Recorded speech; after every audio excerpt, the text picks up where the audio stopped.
যাবতীয় প্রশংসা, যাবতীয় গুণগান, সমস্ত তারিফ, সিফাত এবং সানা আল্লাহ পেশ করছি যে আল্লাহ তাআলা আমাদেরকে আজকের জুমার দিনে নির্ধারিত সময়ে মসজিদে উপবিষ্ট হওয়ার তৌফিক দান করেছেন।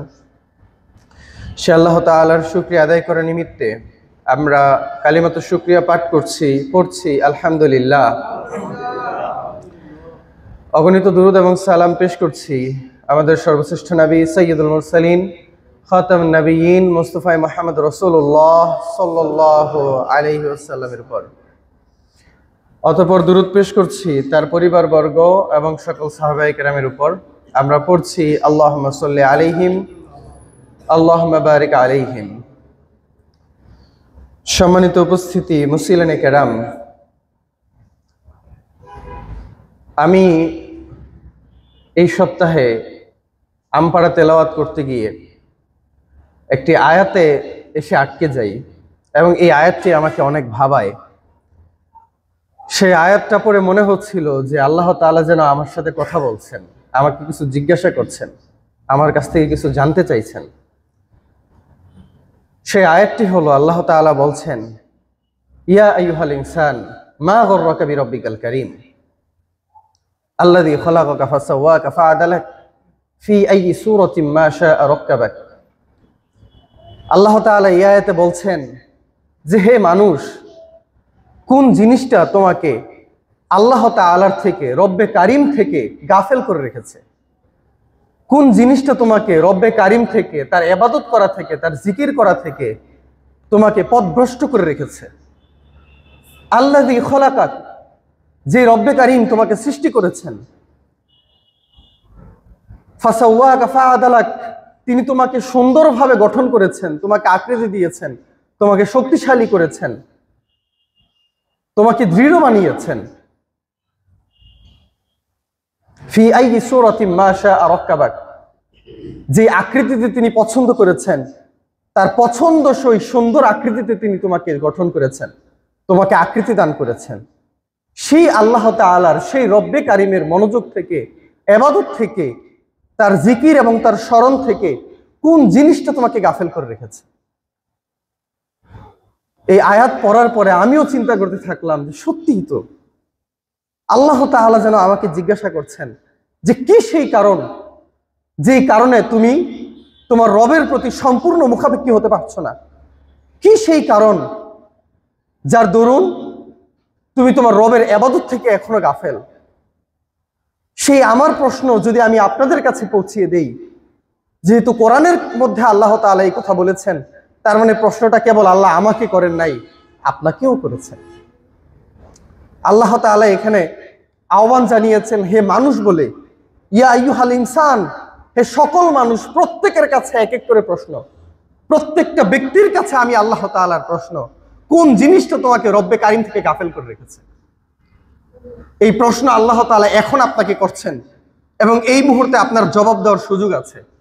কিন্তু মৃত্যুর পরে যখন আল্লাহ তাআলা একই প্রশ্ন আবার আপনাকে করবেন, তখন কিন্তু জবাব দেওয়ার কোনো সুযোগ থাকবে না।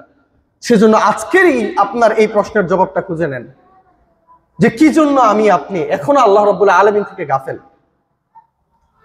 কি জন্য আমার মসজিদে আসতে দেরি হয়? কি জন্য ফজরের নামাজ পড়া আমার জন্য কঠিন হয়ে দাঁড়ায়? কি জন্য আজান শোনার পরেও আমার মসজিদে আসতে ইচ্ছা হয় না? কি জন্য আমি এখনো গীবতের সাথে সম্পৃক্ত? কি জন্য আমি হারাম ইনকামের সাথে এখনো সম্পৃক্ত হয়ে আছি? কি জন্য বিশ্বনবীর নাম শোনার পরও আমার দুরূদ পড়তে ইচ্ছা হয় না? কি জন্য রাসূল সাল্লাল্লাহু আলাইহি ওয়াসাল্লামের প্রতি আমার ভালোবাসা এখনো কাজ করে না? কি জন্য দ্বীন ইসলামের প্রতি এখনো আমার আগ্রহ তৈরি হয় না? কি জন্য সর্বোপরি আমি আমার রব থেকে গাফেল হয়ে আছি? কোন জিনিসটা আমাকে গাফেল করে রেখেছে? কোন জিনিসের কারণে আমি আল্লাহ তাআলার প্রতি এখনো পুরোপুরি নিজেকে অভিমুখী করতে পারি নাই? কি সেই কারণ? কারণ খুঁজে পাওয়া যাবে খুবই সহজেই। আল্লাহ তাআলা কোরআনুল কারীমের মধ্যেই এই কারণও আবার উল্লেখ করেছেন যে কি জন্য তুমি রব্বে কারিম থেকে এখন পর্যন্ত অমুখাপেক্ষী, কি জন্য তুমি এখন পর্যন্ত তোমার রব্বে কারিমের প্রতি নির্ভরশীল হতে পারো নাই, তার ইবাদতে মগ্ন হতে পারো নাই। আল্লাহ সুবহানাহু ওয়া তাআলা সেই ক্ষেত্রে আমাদেরকে সেই কারণগুলো জানিয়ে দিয়েছেন। কিন্তু তার আগে আপনি একটু চিন্তা করে দেখে নেন যে আপনার আসলে সেই কারণগুলো কি, কি জন্য এখন পর্যন্ত আপনি হারাম থেকে নিজেকে আলাদা করতে পারেন নাই? সেই কারণগুলো কি কি? তার মধ্যে একটি হলো গররাতহুমুল হায়াতুদ দুনিয়া, দুনিয়াবী জীবন তাকে ধোঁকায় ফেলে রেখেছে। তাহলে এই সকল কিছুর পিছনে আল্লাহ তাআলার ইবাদত করা থেকে, রাসূল সাল্লাল্লাহু আলাইহি ওয়াসাল্লামের সুন্নতের অনুসরণ করা থেকে গাফেল হওয়ার পিছনে, পথভ্রষ্ট হওয়ার পিছনে একমাত্র যে জিনিসটা কাজ করছে সেটা হলো দুনিয়ার লোভ। সেজন্য আল্লাহ তাআলা অন্যত্র আরো বিস্তারিত বলছেন, ফালা তাগুররান্নাকুমুল হায়াতুদ দুনিয়া ওয়ালা ইয়াগুররান্নাকুম বিল্লাহিল গরুর। তোমাদেরকে যেন দুনিয়ার সেই মোহ মায়া কোনোভাবেই আল্লাহ সুবহানাহু ওয়া তাআলার পথ থেকে আলাদা করে দিতে না পারে। কোনোভাবেই যেন দুনিয়ার লোভ লালসা, দুনিয়ার আনন্দ তোমাদেরকে আল্লাহ তাআলার অনুসরণ করা থেকে, বিশ্বনবীর অনুসরণ করা থেকে গাফেল করতে না পারে, তারা যেন তোমাকে পথভ্রষ্ট করতে না পারে। তাহলে পথভ্রষ্ট করে একটা জিনিস প্রধানত, সেটি হলো দুনিয়াবী লোভ, দুনিয়াবী ভালোবাসা, দুনিয়ার মায়া। ওয়ালা ইয়াগুররান্নাকুম বিল্লাহিল গরুর। আর এই ক্ষেত্রে সহায়তা করে কে? আরেকটা জিনিস, সেটা হলো আল গরুর, অর্থ হলো এখানে শয়তান। অর্থাৎ দ্বিতীয় যে জিনিসটা তোমাকে সহায়তা করে সেই জিনিসটা হলো শয়তান। দুনিয়ার জিনিসটাকে তোমার কাছে অনেক বড় করে উপস্থাপন করে, দুনিয়াটাই তোমার কাছে শ্রেষ্ঠ মনে হয়, দুনিয়ার সবকিছুই তোমার কাছে একদম প্রধানতম জীবনের আনন্দের উপভোগ্য বস্তু মনে হয়। সেজন্য আল্লাহ তাআলা কোরআন কারিমে এই কথাও বলেছেন যে তাদের কাছে দুনিয়াবী জিনিসগুলোকে সৌন্দর্যপূর্ণ করে তোলা হয়েছে। শয়তান তাদের সামনে দুনিয়ার জিনিসগুলোকে অনেক আকর্ষণীয় করে উপস্থাপন করে। তাহলে এই দুইটা জিনিস সর্বোপরি তোমাকে আল্লাহ সুবহানাহু ওয়া তাআলার মনোযোগ করা থেকে গাফেল এবং বিফল করে রেখেছে সর্বোপরি। সেজন্য আমাদের সর্বপ্রধান কাজ হলো যে দুনিয়াবী লোভ থেকে নিজেকে বাঁচিয়ে রাখা, এবং সেই জন্য শয়তানের প্রত্যেকটা পদাঙ্ক থেকে নিজেকে বিরত রাখার চেষ্টা করা। সেজন্য আল্লাহ তাআলা কোরআন কারীমের মধ্যে এই কথাও বলছেন, ওয়ালা তাত্তাবিউ খুতুওয়াতিশ শাইতান, তোমরা শয়তানের পদাঙ্ক কোনোভাবেই অনুসরণ করো না। কেবল এইটা আল্লাহ তাআলা বলেন নাই যে তুমি শয়তানকে অনুসরণ করো না, শয়তান তোমাকে যা বলে তুমি সেই কাজ করো না, বরং আল্লাহ তাআলা বলেছেন যে তুমি শয়তানের পদাঙ্ক অনুসরণ করো না। শয়তানের পদাঙ্ক কিভাবে অনুসরণ করা হয় সেই ক্ষেত্রে ওলামায়ে কেরাম কিছু আমাদেরকে উদাহরণ দিয়েছেন। আমি যদি এর মধ্যে আপনাকে একটা উদাহরণ দিই, আপনি সহজে বুঝতে পারবেন যে শয়তানের পদাঙ্ক মানে কি। শয়তানের পদাঙ্ক হলো যে জিনিসগুলো আপনার কাছে স্বাভাবিক মনে হচ্ছে, কিন্তু সর্বোপরি এই জিনিসটা আপনাকে হারামের দিকে নিয়ে যেতে পারে। ওই জিনিসকে হারাম এর কথা চিন্তা করে, আলটিমেট এবং সর্বশেষ ফলাফলের কথা চিন্তা করে ওই সকল সাধারণ জিনিসগুলোকে প্রত্যাখ্যান করা। উদাহরণ দিলে আপনারা সহজে বুঝতে পারবেন। ধরুন, হঠাৎ করে যদি একটা নারী আপনার কাছে আসে এবং আপনাকে ব্যভিচারের প্রতি আহ্বান জানায়, আপনি একজন সাধারণ ইমানদার হিসেবে, মুসলিম হিসেবে চিন্তা করবেন যে না, ব্যভিচারে যাওয়া, অন্য একটা নারীর সাথে ব্যভিচারে লিপ্ত হওয়া, এটা ইসলামে হারাম, এই কাজে নিজেকে নিমজ্জিত করা যাবে না। সুতরাং শয়তান এই জায়গায় ব্যর্থ হবে। সে চাইলেও আপনাকে সরাসরি জিনার মধ্যে সম্পৃক্ত করতে পারবে না।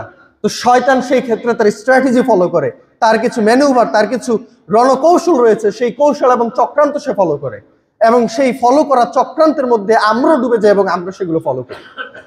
যেমন ভাবে আপনার কাছে যদি একজন নারী সরাসরি এসে হারামের দিকে আপনাকে আহ্বান জানায়, আপনার কাছে বিষয়টা অনেক বড় মনে হবে।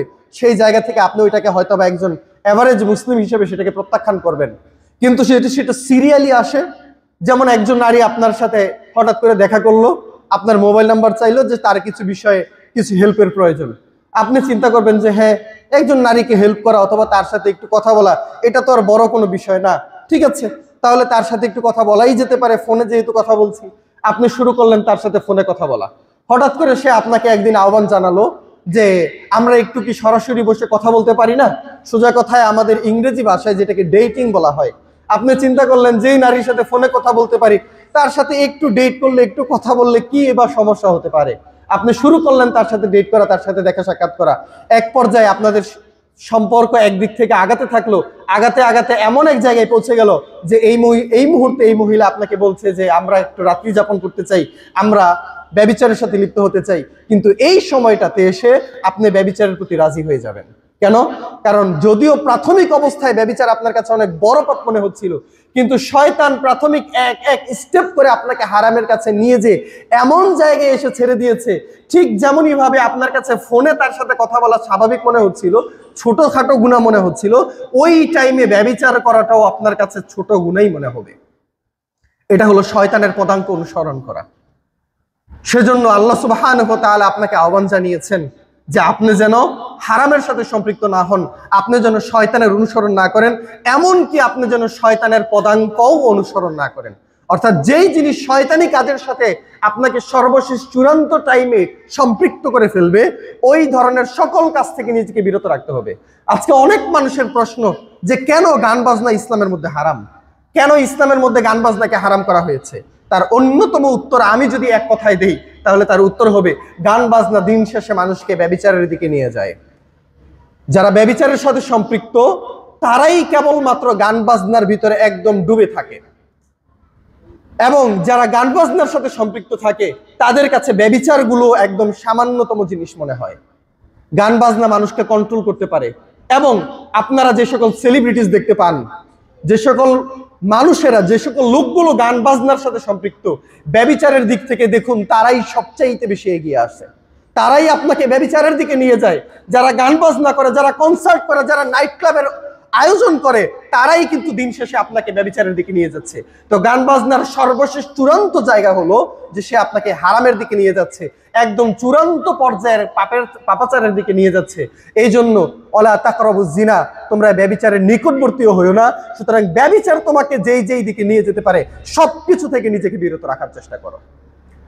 সম্মানিত উপস্থিতি, ইয়া আইয়ুহাল ইনসান মা গররাকা বিরব্বিকাল কারীম, হে মানুষ, কোন জিনিস রব্বে কারিম থেকে তোমাকে গাফেল করে রেখেছে, কোন জিনিস তোমাকে রব্বে কারিমের ইবাদত থেকে তোমাকে বিমুখ করে রেখেছে?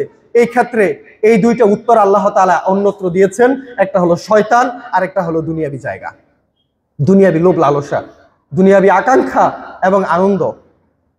সেজন্য যেভাবে আমাদেরকে শয়তানের কাছ থেকে নিজেকে মুক্ত করতে হবে, ঠিক তেমনই ভাবে দুনিয়াবি লোভ লালসা থেকে আমাদের নিজেদেরকে মুক্ত করতে হবে। আমরা গত সপ্তাহে দুনিয়ার মূল্য আপনাদের সামনে উপস্থাপন করেছিলাম। সেখান থেকে আমাদের কাছে স্পষ্ট হওয়ার কথা যে আমাদের কাছে দুনিয়া যেমনই হোক না কেন, রব্বে কারিমের কাছে, মহান আল্লাহ সুবহানাহু ওয়া তাআলার কাছে এই দুনিয়ার মূল্য কতটুকু?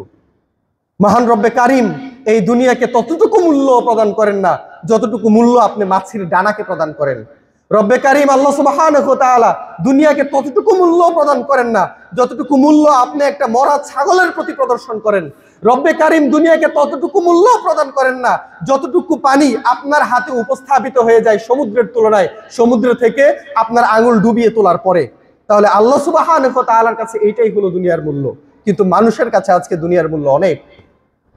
আল্লাহ সুবহানাহু ওয়া তাআলা কোরআনুল কারীমের মধ্যে বলছেন যে মানুষের কাছে দুনিয়াটা কেমন, ইন্নামাল হায়াতুদ দুনিয়া লাইবু ওয়া লাহু ওয়া জিনা ওয়া তাফাখুরুন বাইনাকুম। আল্লাহ তাআলা কোরআনুল কারীমের মধ্যে বলছেন যে প্রকৃতপক্ষে মানুষের কাছে দুনিয়াবী জীবন হলো এমন যে লাইভ, খেলাধুলার জায়গা, যত পারো খেলাধুলা করো, ক্রিকেট খেলো, ফুটবল খেলো, হকি খেলো, এইটা খেলো, সেইটা খেলো, দিন রাত খেলাধুলার সাথে মত্ত থাকো, ওয়া লাহু অহেতুক কার্যাবলীর সাথে নিজেকে নিয়োজিত রাখো, অহেতুক গল্পগুজব করো, অহেতুক জায়গায় সময় নষ্ট করো, অহেতুক ফেসবুকের রিলস দেখো, অহেতুক ইউটিউব টিকটকের শর্ট ভিডিও দেখো, অহেতুক ফেসবুকের ফানি ভিডিও দেখো, এই সকল অহেতুক কাজের সাথে নিজেকে ডুবিয়ে দাও।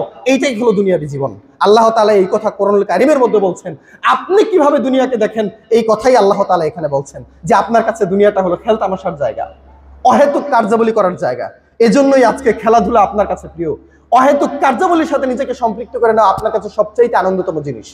অজিনা, এবং যত বেশি আকর্ষণীয় জিনিস সুন্দর করা যায়, কি সুন্দর, কত সুন্দর কাপড় পরিধান করা যায়, এটাই হলো মানুষের কাছে দুনিয়ার মূল্য। কত সুন্দর করে নিজের সংসারকে গুছানো যায়, কত দামি দামি জিনিস ঘরের ভিতরে তোলা যায়, কত দামি দামি কসমেটিক্স ব্যবহার করা যায়, কত সুন্দরভাবে নিজেকে সুসজ্জিত করা যায়। এই আকর্ষণীয়ভাবে নিজেকে সুসজ্জিত করা, নিজের পরিপাশকে সুসজ্জিত করা, আকর্ষণীয় করাই হলো মানুষের জীবনের একমাত্র লক্ষ্য। এটাই হলো মানুষের কাছে দুনিয়াবী জীবনের মূল্য। তাফাখুরুম বাইনাকুম, একে অপরের মাঝে অহংকার করা, কার চাইতে কত বেশি আছে, সে কয় টাকার মালিক আর আমি কয় টাকার মালিক, সে কতটুকু পাওয়ারফুল আমি কতটুকু পাওয়ারফুল, সে কয় টাকার চাকরি করে আর আমি কয় টাকার চাকরি করি, তার ব্যবসা থেকে কয় টাকা আসে আর আমার ব্যবসা থেকে কয় টাকা আছে।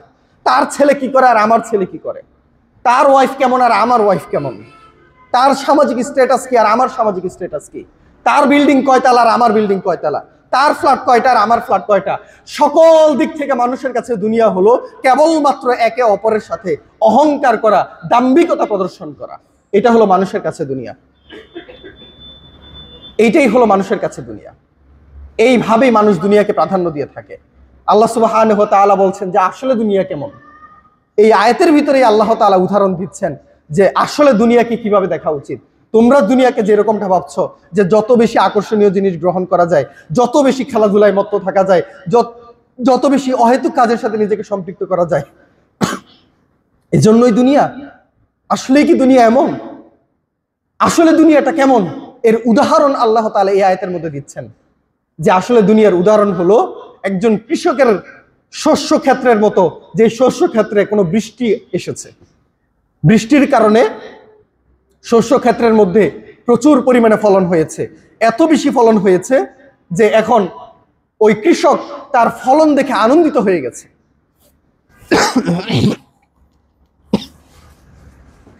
দুনিয়ার মূল্য হলো এই পরিমাণ শস্য ক্ষেত্রের ভিতরে থাকা শস্যের মতো। যদি আমি ধানের সাথে তুলনা করি তাহলে সহজে বুঝতে পারবেন যে আপনি ধান রোপণ করলেন, বৃষ্টি হচ্ছে না, আপনি মর্মাহত হয়ে আছেন।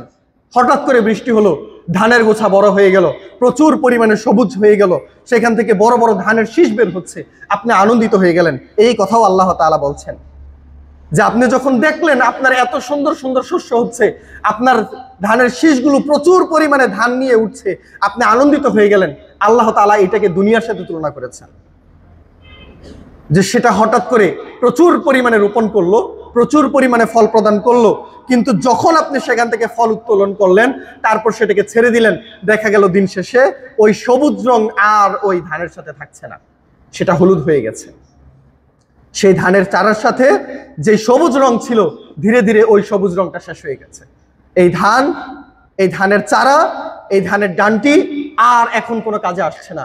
কেবলমাত্র ওইটাই এখন আপনার উপকারে আসবে যেটাকে আপনি আপনার ঘরে তুলেছেন, কেবলমাত্র ওই ধানটুকু, যেই ফলনটুকু আপনি সেখান থেকে অর্জন করেছেন। কিন্তু সেই ধান গাছ, সেই ধানের চারা, এটা একসময় সবুজ ছিল, ওইটা দেখে আপনি আনন্দিত হয়েছিলেন, কিন্তু এই মুহূর্তে এটা হলুদ হয়ে গেছে।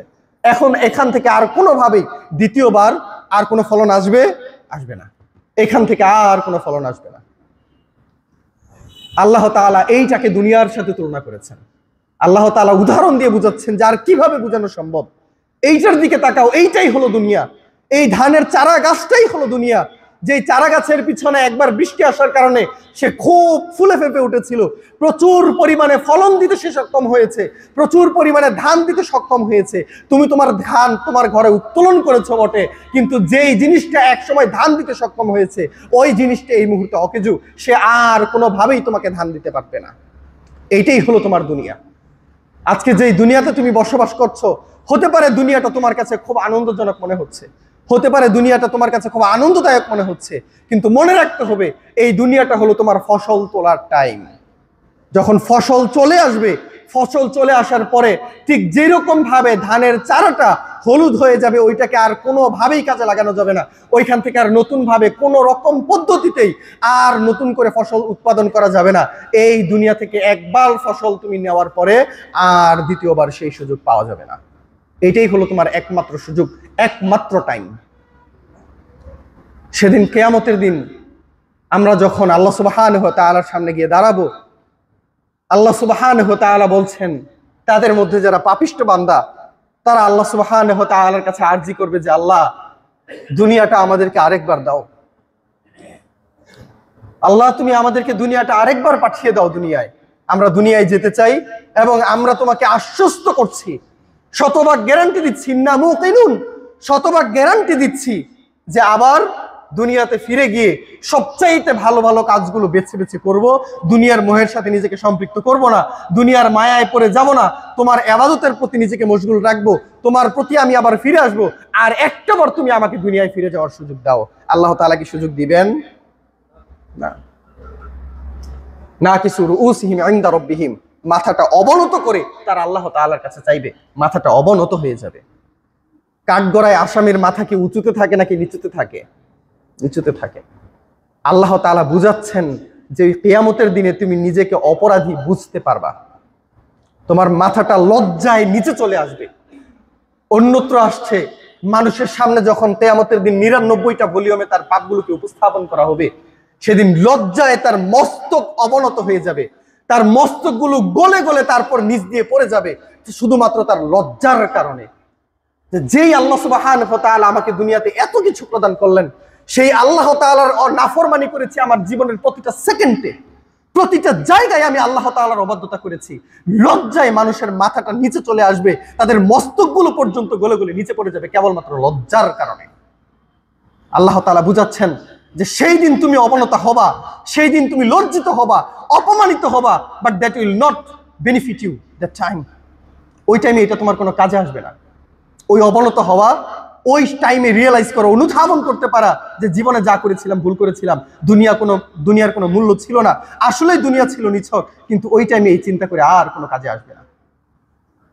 That will be the last time for you, এটা তোমার সর্বশেষ টাইম।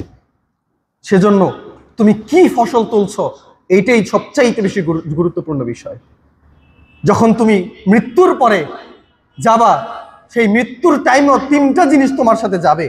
কয়টা জিনিস? 3টা জিনিস। আমাদের তো জানাই কথা, এই কথা আমরা ছোট কাল থেকেই জানি। 3টা জিনিস আমার সাথে যাবে, কিন্তু 2টা জিনিস ফেরত আসলেও থেকে যাবে একটা জিনিস। সেটা কি? আমার আমল, আর কিচ্ছু না। আমার ফসল, যেই ফসল আমি আমার ঘরে তুলেছি, যেই ফসলটা দুনিয়া থেকে আমি নিয়ে যাচ্ছি, কেবলমাত্র এই ফসলটাই আমি আমার সাথে নিয়ে যেতে পারবো, এছাড়া আর কোনো কিচ্ছু আমি আমার সাথে নিয়ে যেতে পারবো না। আল্লাহ সুবহানাহু ওয়া তাআলা সেজন্য বলছেন, আক্ষেপ করেই যেন আল্লাহ তাআলা বলছেন, বাল তুসিরুনাল হায়াতাদ দুনিয়া ওয়াল আখিরাতু খায়রু ওয়া আবকা। আরে বোকারা, আরে গাধারা, তোমরা দুনিয়া জীবনকে প্রাধান্য দিয়ে ফেলছো, অথচ আখিরাতি জীবন হলো তোমার জন্য সবচেয়ে বেশি শ্রেষ্ঠ।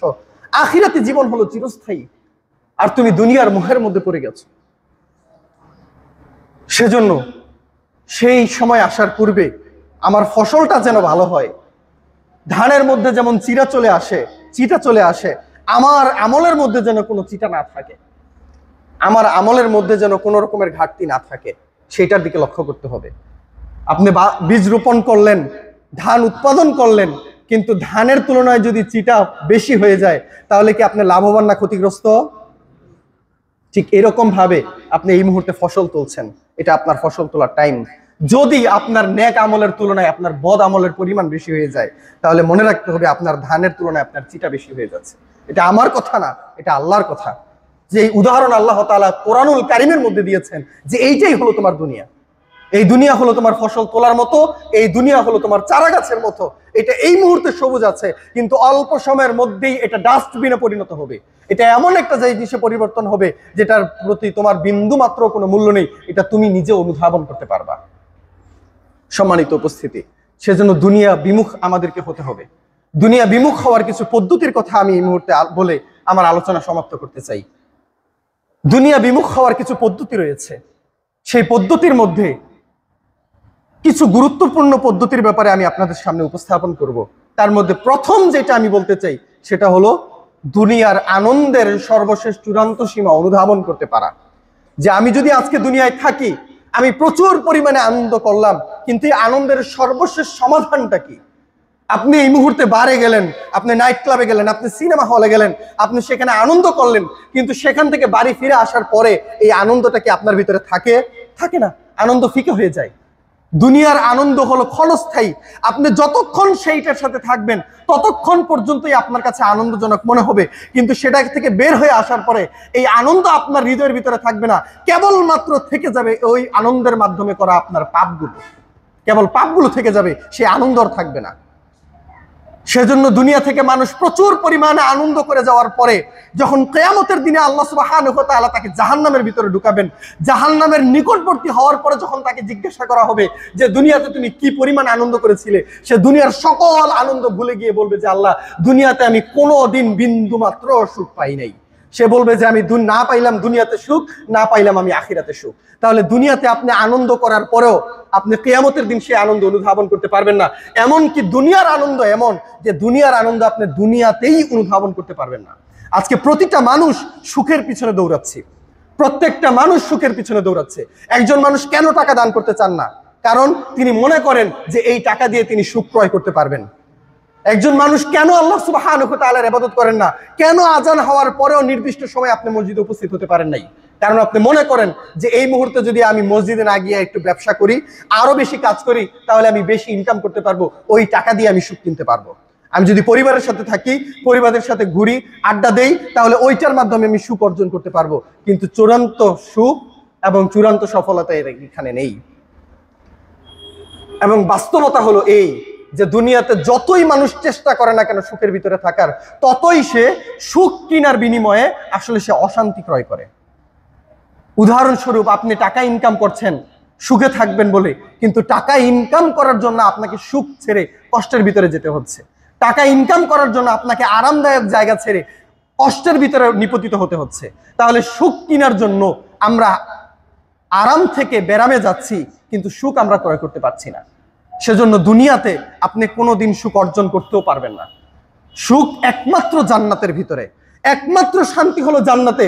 এই জন্য জান্নাতের আরেকটি নাম হলো দারুস সালাম, অর্থাৎ শান্তির জায়গা। কারণ ওইটাই হলো একমাত্র আলটিমেট শান্তির জায়গা। দুনিয়াতে আপনি কোথাও শান্তিতে থাকতে পারবেন না, কোথাও শান্তিতে থাকতে পারবেন না। তবে মানসিক শান্তি আপনি অর্জন করতে পারবেন কেবলমাত্র একমাত্র আল্লাহ তাআলার ইবাদতের ভিতরে নিজেকে নিমজ্জিত করার মাধ্যমে, যেটা আল্লাহ তাআলা কোরআনুল কারীমের মধ্যে বলছেন, আলা বিযিক্রিল্লাহি তাতমাইন্নুল কুলুব।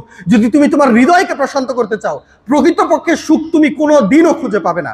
হয়তোবা তুমি টাকা দিয়ে তুমি বাড়ি করতে পারো, হয়তোবা তুমি টাকা দিয়ে তোমার বিছানা কিনতে পারো, এসি ক্রয় করতে পারো, কিন্তু তুমি টাকা দিয়ে কোনো দিন তোমার ঘুম ক্রয় করতে পারবে না। তুমি টাকা দিয়ে হসপিটাল ক্রয় করতে পারবে, কিন্তু তোমার সুখের স্বাচ্ছল্য এবং তোমার মনের প্রশান্তি, তোমার দৈহিক সুস্থতা তুমি অর্জন করতে পারবে না। টাকা দিয়ে মানুষ ক্রয় করা যাবে, কিন্তু টাকা দিয়ে মানুষের ভালোবাসা ক্রয় করা যাবে না। তাহলে টাকার সীমাবদ্ধতা আছে, টাকার সীমাবদ্ধতা রয়েছে। সুতরাং আমি যতই চেষ্টা করি না কেন দুনিয়াতে আমি সুখ ক্রয় করতে পারবো না। সেজন্যই এখান থেকে এটা অনুধাবন করা যায় যে সত্যিকার অর্থে এই দুনিয়া, এই জীবন আমার সুখের জন্য নয়। আমি সুখ এবং শান্তি অর্জন করব আখিরাতের ময়দানে গিয়ে। কিয়ামতের দিন যখন আল্লাহ তাআলা জান্নাতে আমাকে প্রবেশ করাবেন, ওইটাই হবে আমার সুখের একমাত্র চূড়ান্ত জায়গা। আর যখন আমি অনুধাবন করতে পারবো যে এই জীবনের সুখ আমার চূড়ান্ত সুখ নয়, এই জীবনের আনন্দ আমার জীবনের চূড়ান্ত আনন্দ নয়, তখনই আমি বুঝতে পারবো যে সত্যিকার অর্থে আমার আখিরাতকে প্রাধান্য দেওয়া উচিত দুনিয়ার চাইতে। বলছিলাম যে সুখ আপনি অর্জন করতে পারবেন কেবলমাত্র আল্লাহ সুবহানাহু ওয়া তাআলার ইবাদতের মাধ্যমে। এটা ঠিক যেরকম ভাবে কোরআনের মাধ্যমে প্রমাণিত। আমি চাইলে এখানেই কথা শেষ করে দিতে পারি যে আল্লাহ বলেছেন আল্লাহ তাআলার জিকিরের মাধ্যমে আপনি সুখ অর্জন করতে পারবেন, মানসিক শান্তি অর্জন করতে পারবেন। এইখানেই সীমাবদ্ধ আমি করে দিতে পারি, কিন্তু আমার কাছে আরো কিছু প্রমাণ রয়েছে। 2019 সালে টোকিও ইউনিভার্সিটির একজন প্রফেসর তিনি গবেষণা করেছিলেন বেশ কিছু মানুষের উপরে, বিভিন্ন ধর্মের মানুষের উপরে, কিছু মুসলিম, কিছু হিন্দু, কিছু খ্রিস্টান, কিছু বৌদ্ধ, কিছু ইহুদি, এমনকি কিছু নাস্তিকের উপরেও তিনি গবেষণা চালিয়েছেন যে সত্যিকার অর্থে কারা কারা সুখের ভিতরে রয়েছে, কারা কারা মানসিক প্রশান্তির ভিতরে রয়েছে। তিনি গবেষণা করার পরে দেখতে পেয়েছেন যে সবচেয়ে মানসিক অশান্তির ভিতরে যারা থাকে তারা হলো নাস্তিক সম্প্রদায়, যারা কোনো ধর্মে বিশ্বাস করে না, যারা কোনো স্রষ্টাতে বিশ্বাস করে না, আল্লাহতে বিশ্বাস করে না। এই নাস্তিকরা সবচাইতে বেশি অশান্তির ভিতরে কাটায়। কারণ নিজের কষ্ট, নিজের ব্যথা, নিজের বেদনা, নিজের সমস্যা, নিজের দুঃখ কারো কাছে উপস্থাপন করার মতো পায় না। তখন সে প্রত্যেকটা জিনিসের জন্য কেবলমাত্র নিজেকেই দোষারোপ করে। কেন আমার সাথে এমনটা হলো, কি জন্য প্রত্যেকবার আমি সমস্যার ভিতরে পড়ছি, কি জন্য আমি সেটা পাচ্ছি না, কি জন্য আমি ওইটা পাচ্ছি না। তাহলে প্রত্যেকটা নাস্তিক যেহেতু আল্লাহ তাআলার কাছে সে নিজেকে সুপর্দ করতে পারে না, সেজন্য সে সবচাইতে বেশি অশান্তির মধ্যে তার সময়টুকু কাটায়। আর আশ্চর্যজনকভাবে সবচাইতে বেশি মানসিক প্রশান্তিতে যেই দলটা থাকে তারা হলো মুসলিম জাতি, সবচাইতে মানসিক প্রশান্তির ভিতরে যারা থাকে। কারণ এত এত সমস্যার ভিতরেও তার প্রত্যেকটা সমস্যা, প্রত্যেকটা দুঃখ যে সে সুপর্দ করার জন্য একজন অভিভাবক খুঁজে পায়। তিনি কে? আল্লাহ সুবহানাহু ওয়া তাআলা। ইন্নাল্লাহা মাওলানা ওয়া নি'মাল মাওলা ওয়া নি'মাল মাসির। সে আল্লাহ সুবহানাহু ওয়া তাআলা হলেন আমার অভিভাবক। সুতরাং আমি আমার অভিভাবক পেয়ে গেছি আমার সকল সমস্যা, আমার প্রত্যেকটা জিনিস উপস্থাপন করার জন্য। সুতরাং আমি যদি সুখ পেতে চাই তাহলে আমাকে আল্লাহ তাআলার ইবাদতের প্রতি নিজেকে নিমজ্জিত করতে হবে। সেজন্য সম্মানিত উপস্থিতি, যদি আমি আখিরাতের প্রতি নিজেকে নিবিষ্ট করতে চাই, যদি আমি দুনিয়ার মূল্য কমাতে চাই, সর্বপ্রথম যে কাজটা আমার থাকবে সেটা হলো আখিরাতের মূল্য অনুধাবন করা এবং দুনিয়ার সুখের এবং আনন্দের সর্বশেষ চূড়ান্ত পর্যায়টাকে বুঝতে পারা। দ্বিতীয়ত যে জিনিসের মাধ্যমে আমরা আখিরাতের প্রতি নিজেদেরকে নিমজ্জিত করতে পারি সেটা হলো মৃত্যুকে স্মরণ। এটি একমাত্র জিনিস যেটা মানুষকে সকল প্রকারের জিনিস থেকে, সকল প্রকারের অন্যায় থেকে, সকল প্রকারের দুনিয়াবি লোভ লালসা থেকে আলাদা করতে পারে। এটাই একমাত্র জিনিস। সেজন্য আল্লাহ রাসূল সাল্লাল্লাহু আলাইহি ওয়াসাল্লাম প্রায় বলতেন, আকসিরু যিকরা হাযিহিল লাযযাতি ইয়ানিল মাউত, তোমরা সবচাইতে বেশি বেশি যেটাকে স্মরণ করবা সেটা হলো মৃত্যু। কারণ মৃত্যুই মানুষের সকল আকাঙ্ক্ষা, মানুষের সকল আনন্দকে একদম ধ্বংস করে দিতে পারে। যখন মৃত্যুকে তুমি তোমার হৃদয় দিয়ে, তোমার অন্তর দিয়ে অনুধাবন করতে পারবা, তখনই প্রকৃতপক্ষে তুমি সকল প্রকারের অন্যায় থেকে নিজেকে মুক্ত করতে পারবা। মৃত্যুকে স্মরণ করা মানে আবার এই নয় যে আমাকে মরতে হবে, সুতরাং এইটা কেবলমাত্র মুখে জপা। আপনি একটা দিন যখন বিছানায় শুয়ে আছেন তখন একবার চিন্তা করবেন যে এই মুহূর্তে যদি আমি মৃত্যুবরণ করি তাহলে পরবর্তী অবস্থাটা কি হতে পারে। এই মুহূর্তে যদি আমি দুনিয়া থেকে বিদায় নেই, আমার কারণে কি এমন পার্থক্য হয়ে যাবে পৃথিবীর, আমার কারণে কতটাই বা পৃথিবী ক্ষতিগ্রস্ত হবে। বিন্দু মাত্র ক্ষতিগ্রস্ত হবে না। আপনার নিকটবর্তী মানুষগুলো হয়তোবা কিছুদিন কান্না করবে আপনাকে ভালোবাসার কারণে, হয়তোবা রক্তের সম্পর্কের কারণে, কিন্তু ধীরে ধীরে এই কষ্টগুলো তাদের হৃদয় থেকে দূর হয়ে যাবে।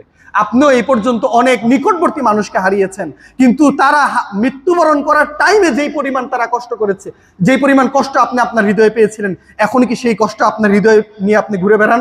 না, এই কষ্টটা মানুষের হৃদয় থেকে ধীরে ধীরে দূর হয়ে যায়।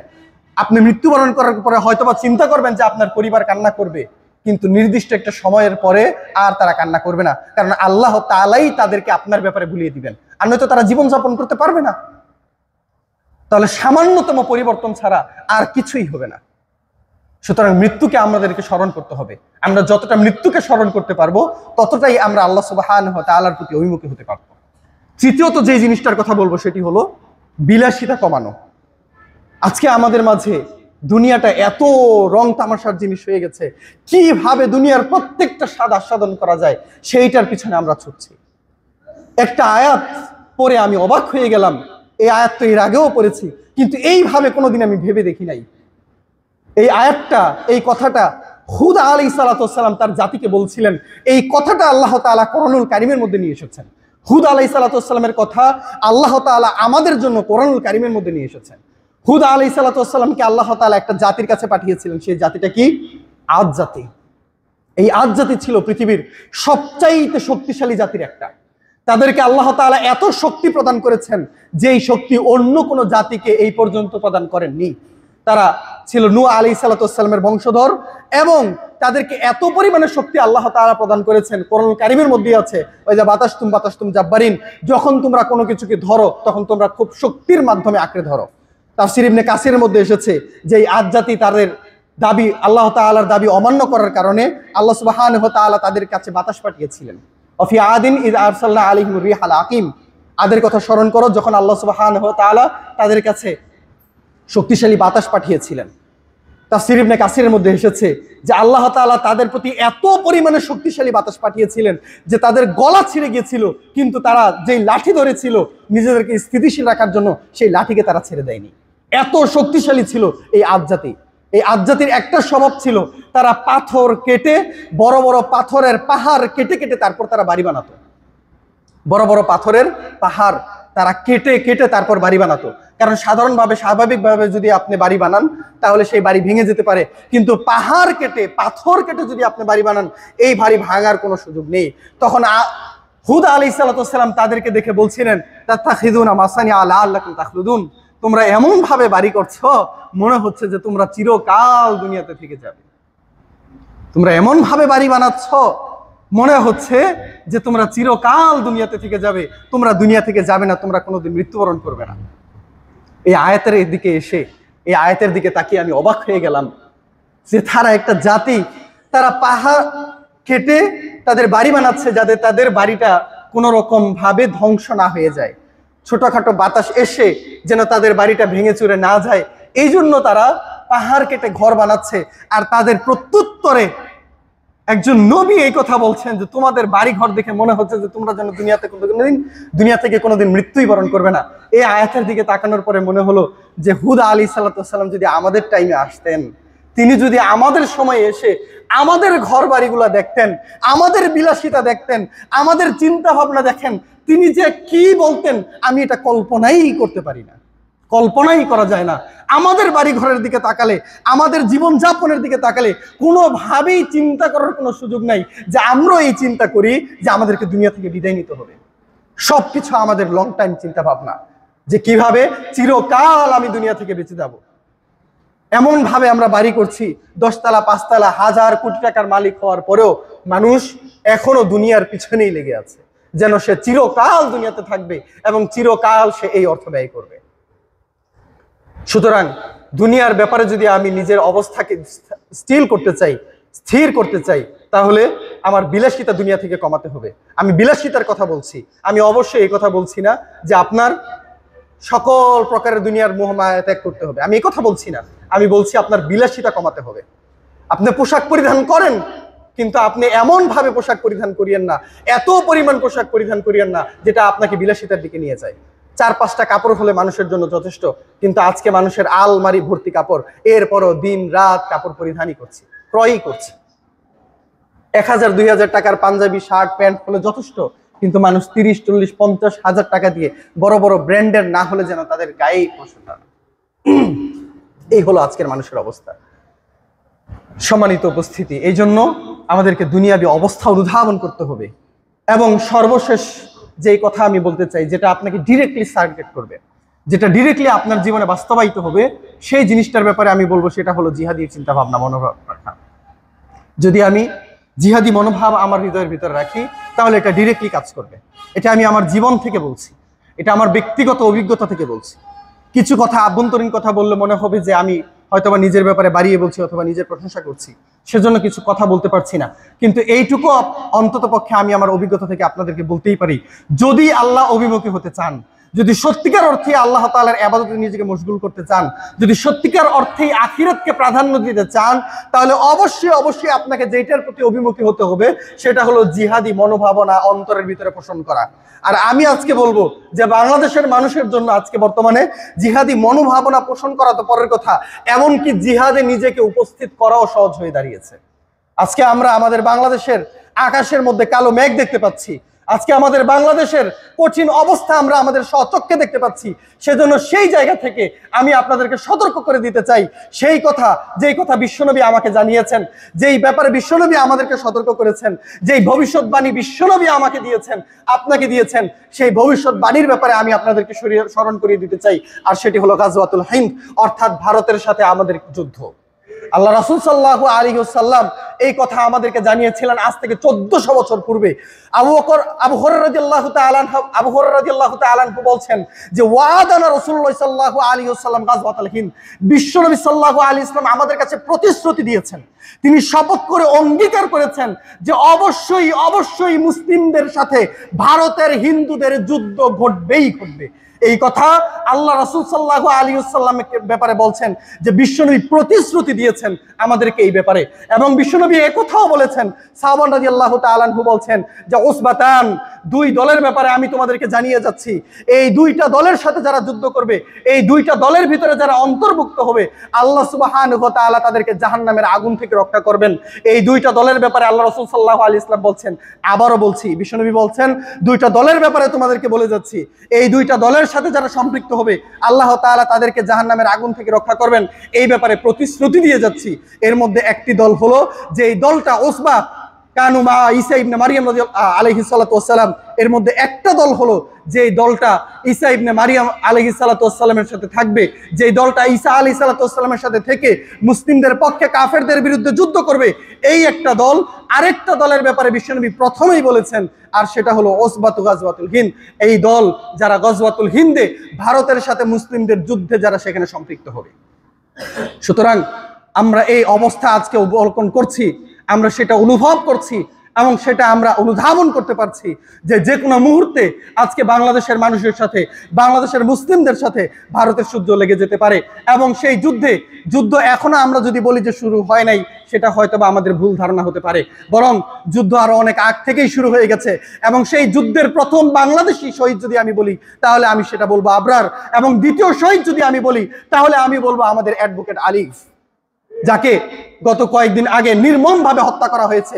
কেবলমাত্র ভারতের উগ্রপন্থী এই হিন্দুত্ববাদী উগ্রদের ব্যাপারে তিনি কোর্টে তার মামলা করার কারণে যাকে নির্মমভাবে হত্যা করা হয়েছে, আমরা সেই ব্যক্তিদের ব্যাপারে আল্লাহ সুবহানাহু ওয়া তাআলার কাছে কামনা করি আমরা, এবং আশাও করি যে আল্লাহ তাআলা যেন তাদেরকে সেই শ্রেষ্ঠ শহীদদের অন্তর্ভুক্ত হিসেবে ঘোষণা করে দেন। আল্লাহ সুবহানাহু ওয়া তাআলা যেন আবরার এবং আলিফ সহ তাদের সকলকে আল্লাহ তাআলা কবুল করে নেন। এই ইহুদিবাদ এবং এই হিন্দুবাদ আমাদের মুসলিমদের জন্য সবচাইতে বড় আশঙ্কার জিনিস, এবং সেই কথা আল্লাহ সুবহানাহু ওয়া তাআলা কোরআনুল কারীমের মধ্যে বলেছেন। হিন্দুরা আজকে আমাদের বাংলাদেশের মধ্যে কিছু কিছু জায়গায় আমরা হিন্দুদেরকে শান্তশিষ্ট অবস্থায় দেখতে পাই, কিন্তু আসলে তারা শান্তশিষ্ট নয়। আপনি হয়তোবা মনে করতে পারেন যে বাংলাদেশের মধ্যে যে সকল হিন্দুরা আছে তারা বাংলাদেশের প্রতি ভালোবাসা পোষণ করে, বাংলাদেশের মুসলিমদের প্রতি তাদের একটা মায়া এবং মহব্বত রয়েছে, সেই কথা ভুল এবং মিথ্যা। এই কথা আমার নয়, এই কথা আল্লাহ তাআলা কোরআনুল কারীমের মধ্যে বলেছেন। আল্লাহ তাআলা সূরা মায়েদার মধ্যেই বলেছেন যে তুমি যদি তোমার পক্ষে, মুসলিমদের পক্ষে সবচাইতে বেশি ভালোবাসার কাউকে পাও, তাহলে তুমি খ্রিস্টানদেরকে পাবা। কারণ তাদের মধ্যে কিছু কিছু মানুষ রয়েছে যারা রহমান, যারা পাদ্রী, তারা মুসলিমদের প্রতি কিছুটা ভালোবাসা প্রদর্শন করে, কিন্তু মুসলিমদের বিরুদ্ধে সবচাইতে বেশি ঘৃণিত এবং মুসলিমদের সবচাইতে বড় শত্রু হিসেবে যাদেরকে পাবা, তারা হলো দুইটা শ্রেণী। একটা হলো ইহুদি, আরেকটা হলো এই হিন্দু। আল্লাহ সুবহানাহু ওয়া তাআলা কোরআনুল কারীমের মধ্যে এই ঘোষণা করেছেন। সূরা মায়েদার মধ্যে আল্লাহ তাআলা নিজে বলছেন যে সবচাইতে বেশি বিদ্বেষ পোষণ করে যারা মুসলিমদের বিরুদ্ধে, তাদের একটা হলো ইহুদি, যারা প্রতিনিয়ত আজ পর্যন্ত গাজাতে প্রচুর পরিমাণে মানুষ হত্যা করছে। আমরা সেই কবে আলোচনা করেছিলাম গাজার ব্যাপারে, আমরা সেই কবে কথা বলেছিলাম ফিলিস্তিনের ব্যাপারে। আজ পর্যন্ত আমরা ফিলিস্তিনের ব্যাপারে কথা বলি না। তার মানে আবার এই নয় যে ফিলিস্তিনের মধ্যে যে হত্যাকাণ্ড রয়েছে, যে গণহত্যা ছিল, সেটা বন্ধ হয়ে গেছে। প্রতিনিয়ত 300-450 জন করে মানুষ হত্যা করা হচ্ছে, প্রতিনিয়ত মানুষের উপরে বোমবার্ড করা হচ্ছে, প্রতিনিয়ত গাজার শিশুদেরকে হত্যা করা হচ্ছে, গাজার মহিলাদেরকে, মা বোনদেরকে হত্যা করা হচ্ছে, দর্শন করা হচ্ছে, অসংখ্য মানুষকে হত্যা করা হচ্ছে এবং তাদেরকে বাড়ি ছাড়া করা হচ্ছে। এটা কারা করছে? এটা ইহুদিরাই করছে। এবং দ্বিতীয়ত সবচাইতে বেশি ঘৃণিত জায়গায় যারা রয়েছে, তারা হলো বর্তমান ভারতের হিন্দুত্ববাদী জনগণ এবং ভারতের হিন্দুত্ববাদী বাংলাদেশে অবস্থান করা কিছু কুলাঙ্গার, আর সেটা হলো ইসকন। সম্মানিত উপস্থিতি, আমাদেরকে ইসকনের ব্যাপারে সোচ্চার হতে হবে। এইটাই আমাদের সবচাইতে বড় সময়। একটা সময় ছিল যেই সময়টাতে আমরা ইসকনের বিরুদ্ধে কথা বলতে পারি নাই। একটা সময় ছিল যেই টাইমটাতে ভারতের বিরুদ্ধে কথা বলার কারণে আবরারকে নির্মমভাবে হত্যা করা হয়েছে। কিন্তু আজকে বাংলাদেশ পরিবর্তিত হওয়ার পরেও সেই জায়গা থেকে আমরা আজ পর্যন্ত কোনো রকমের পরিবর্তন দেখতে পাচ্ছি না। আজও আমার ভাই ভারতের এই উগ্রবাদী হিন্দুদের ব্যাপারে কথা বলার কারণে, আজকেও তাদের অন্যায়ের বিরুদ্ধে কথা বলার কারণে তাকে নির্মমভাবে হত্যা করা হয়েছে। আমরা আলিফের জন্য ঠিক যেরকম ভাবে শাহাদাতের চিন্তা করি, আমাদের নিজেদেরকেও শাহাদাতের চিন্তা করতে হবে। আলিফ যদি আল্লাহ সুবহানাহু ওয়া তাআলার জন্য ভারতের উগ্রবাদী হিন্দুদের বিরুদ্ধে কথা বলার কারণে শহীদ হতে পারে, তাহলে আমাদেরকে ওই শাহাদাতের দরজায় নিজেকে দাঁড় করাতে হবে। আমাদেরকে আলিফের পক্ষে দাঁড়াতে হবে এবং আলিফের বিরুদ্ধে যারা এই ধরনের জঘন্যতম কাজ করেছে, তাদের মৃত্যু এবং তাদের বিচার সুনিশ্চিত হওয়ার আগ পর্যন্ত আমরা নিজেদেরকে পিছপা করতে চাই না। সম্মানিত উপস্থিতি মুসলিম কেরাম, এই জন্য সকল প্রকারের কার্যাবলীর ক্ষেত্রে আমাকে অগ্রণী ভূমিকা পালন করতে হবে। আজকে তারা আমাদেরকে বিভিন্ন রকম ভাবে হত্যার এবং বিভিন্ন রকম ভাবে আমাদের উপরে আক্রমণের ভয় দেখায়, বিভিন্ন রকম ভাবে তারা আমাদেরকে আশঙ্কা দেখায় যে যে কোনো মুহূর্তে তারা আমাদের দেশকে দখল করে দিতে পারে, যে কোনো মুহূর্তে তারা আমাদের উপরে আক্রমণ করতে পারে, তারা আমাদেরকে হত্যা করতে পারে। আশ্চর্য হই তাদের বক্তব্য শুনে যে তারা আমাদেরকে মৃত্যুর ভয় দেখায়। সাইদি সাহেব বলেছিলেন যে এই গর্দভগুলো আমাদেরকে মৃত্যুর ভয় দেখায়, তারা আমাদেরকে শহীদ করার ভয় দেখায়, অথচ এই গর্দভগুলো জানে না, এই বোকাগুলো জানে না আমরা আমাদের মায়ের পেট থেকে জন্মগ্রহণ করেছি কেবলমাত্র শাহাদাতের তামান্না নিয়ে। আমাদের টার্গেটই ছিল এই, আমাদের জীবনের একমাত্র আকাঙ্ক্ষাই হলো এই, যাতে করে আমরা শাহাদাত বরণ করতে পারি। আর এই বোকারা আমাদেরকে শাহাদাতের ভয় দেখায়।